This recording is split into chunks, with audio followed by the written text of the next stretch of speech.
pretty fillets. Okay, Yep. all right. Not on speed. Not on, don't speed, ain't got nothing to do with it. All right. Well, I mean, if you do it, who knows? Here we go. So, Mitch, tell us a little bit about the knives, about the products. Because actually, this is part of your company. This is where this knife comes from. Yeah, we're a distributor. We're a Southeast United States distributor for these things.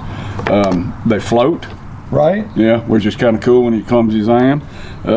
And they stay sharp extremely well. And when they do get dull, they sharpen very easy.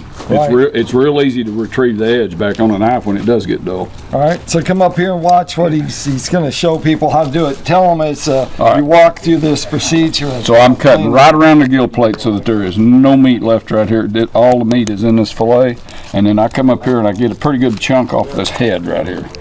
This part, when everybody chops across like that, they leave. On this fish, that's half a meal, leaving 2 pieces that big. So I'm gonna come in here like this, and I'm gonna feel my way right down the spine, and I'm banging into the ribs as I go down through there like that. And I'm just kind of worming my way around. And when you get back here to the back of this fin, you'll feel yourself run out of ribs right there. And then I come all the way through. Boy, that knife is short, ain't it? It is short and sharp. That is a fairly fat fish, huh? Uh-huh. Okay, and now we're going to go ahead and we're going to take that all the way down here like this. Right down the spine. Right to the tail like that. Now we can pull this open, and all we got right here is bones.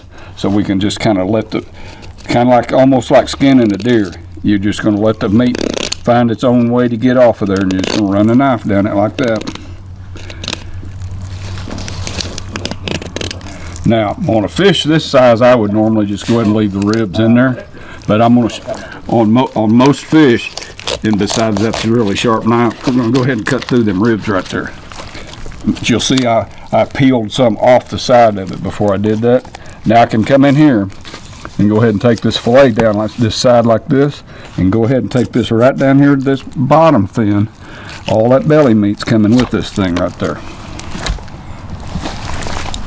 Now, just going to come in here like this.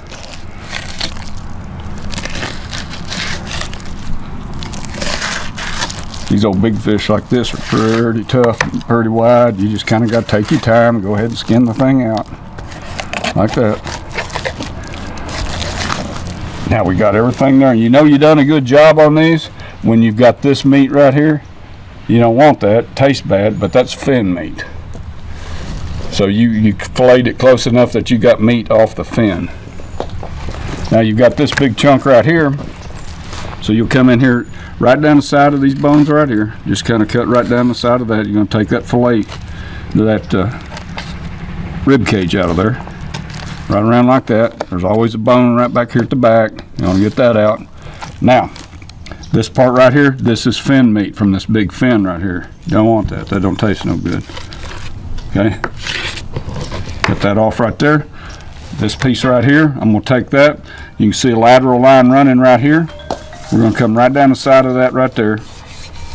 Make a slice. And now we're going to turn this knife right down the side right here. Mash down on them bones.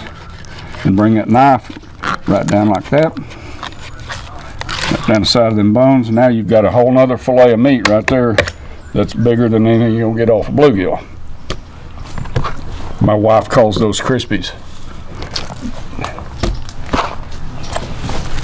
Side one, side two. Anything Side two. Special about doing side two? Side two is reverse. If you got a southpaw friend, you can bring him in.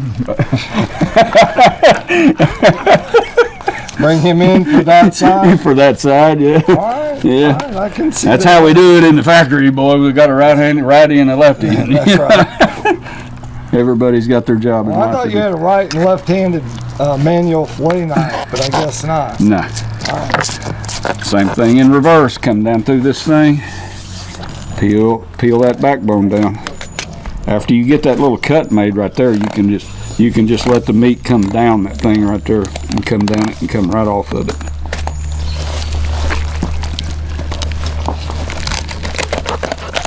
You should have picked a smaller one. Yeah. Well, them small ones can go really fast sometimes, but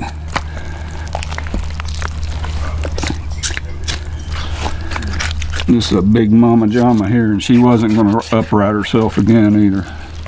She was down there about 15 foot, and she wasn't going to go back down. She wasn't going to swim again.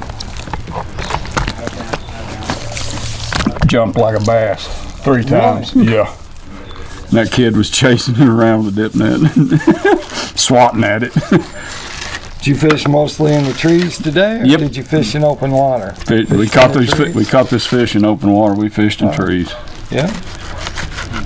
Not the place to be, but I didn't really expect it to stay so foggy you couldn't see 10 feet till noon either. Foggy.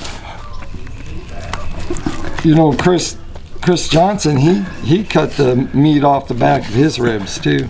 Good. So after you start trying to make a living fishing, you learn how to get every bite of protein you can.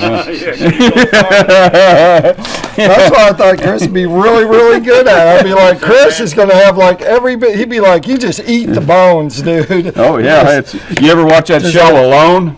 That's kind of what fishing for a living's like. I kind of figured he was going to take him like he knows what I'm talking about. Take like a trout and just gut him and just go like this, and you just cut the head off and tail and eat it. Yeah. There we go. The big hot dog pros, they catch whites and crappie and all that stuff, and they think they're just trash fish, and we call them dinner. That's right.